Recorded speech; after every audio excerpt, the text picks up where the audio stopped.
Piron, seule unité belge de la Seconde Guerre mondiale, fut fondée par Jean-Baptiste Piron, commandant belge exilé en Angleterre dès 1940. Alors que ce personnage fut un des fondateurs et leaders de la défense belge contre l'Allemagne nazie, celui-ci n'est pas mentionné dans l'histoire de la libération de la France de Robert Harron. Nous allons étudier l'histoire et le rôle de la brigade Piron dans la libération du territoire.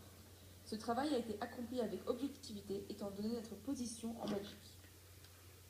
Nous avons utilisé différentes sources pour nous renseigner sur la brigade Piron, notamment l'histoire de la libération de la France de Robert Harron, un entretien avec une personne ayant connu la libération de la Belgique, le site officiel de la brigade Piron, et en accord avec Jean Martial, président de la brigade Piron, nous avons pu obtenir des photos et des films officiels des soldats de la brigade.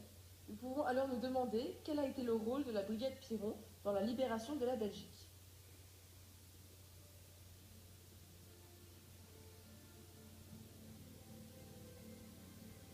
Le 1er septembre 1939, l'Allemagne attaque la Pologne.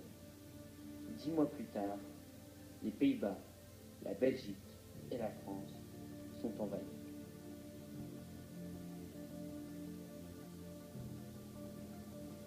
À Dunkerque, des milliers de soldats belges, français et anglais s'apprêtent à traverser la Manche pour rejoindre l'Angleterre. Parmi eux, les premiers hommes de la brigade Piron.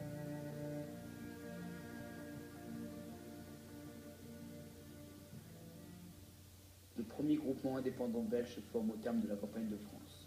Les volontaires belges ne supportent pas l'idée de collaborer ou de voir des Allemands occuper leur pays. Ils rejoignent l'Angleterre afin de poursuivre le combat.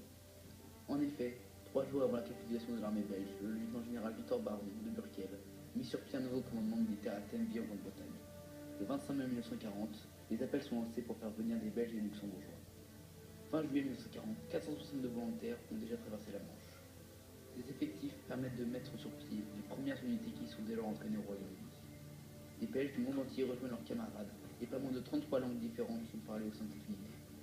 De nombreux anciens militaires, belges ou luxembourgeois, apportent leurs compétences, notamment des artilleurs qui, lors d'une campagne de tir entre soldats alliés, se classent premiers.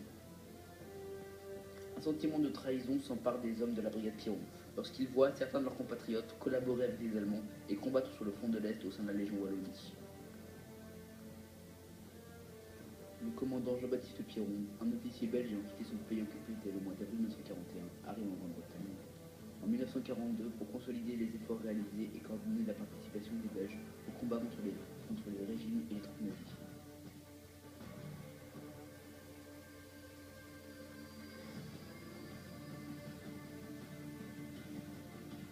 La brigade Piron débarque en août 1944 sur les plages normandes.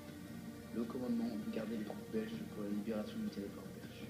Piron fait pression sur son gouvernement en exil pour que ses hommes soient déployés au plus tôt, car le moral a tendance à baisser.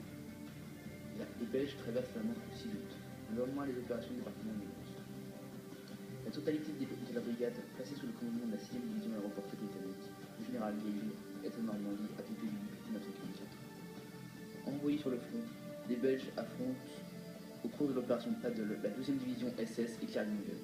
Cette division particulièrement redoutée face à elle, la brigade Piron, ainsi que des troupes canadiennes et britanniques. Les premiers combats ont lieu autour du 13 août 1944. Le lendemain, Édouard Gérard, le plus jeune soldat de la brigade Piron, est tué. Sa mort offre une rage de vaincre à la brigade Piron. En libérant le territoire français, les soldats retrouvent leur langue perdue depuis 4 ans, le français, au profit de l'anglais.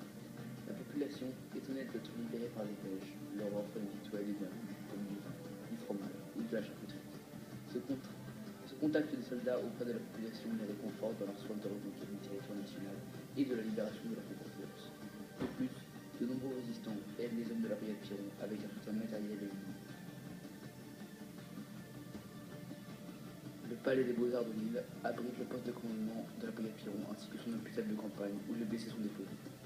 Le 3 septembre 1944, les Belges franchissent la frontière. Ils progressent rapidement, mais en investissant la ville de Reims, ils font face à une défense acharnée. La compagnie des soldats allemands est retranchée dans le centre-ville et mène une guérilla pour résister aux soldats belges.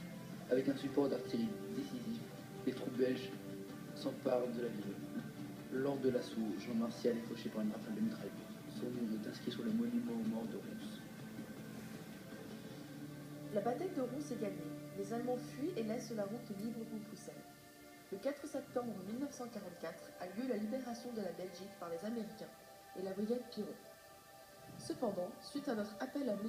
André Gosset-Poquet, un ancien membre de la résistance belge, nous avons constaté que les Belges ne reconnaissaient pas la brigade Piron comme une unité importante.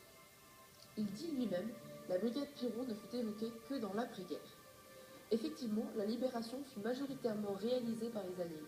Les Belges n'étaient qu'une minorité.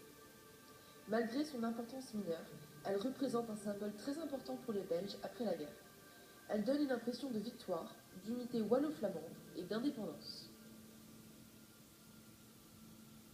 En conclusion, la brigade Piron, composée de Belges n'acceptant pas le sort de leur pays, eut un rôle utile mais non décisif dans la reconquête du territoire. Elle permit cependant de souder la Belgique dans la dure période de reconstruction d'après-guerre. En revanche, on se demande pourquoi la Belgique, victime de 2 invasions allemandes sans avoir pu se défendre, n'a pas souhaité, dans les années qui ont suivi, développer son armée.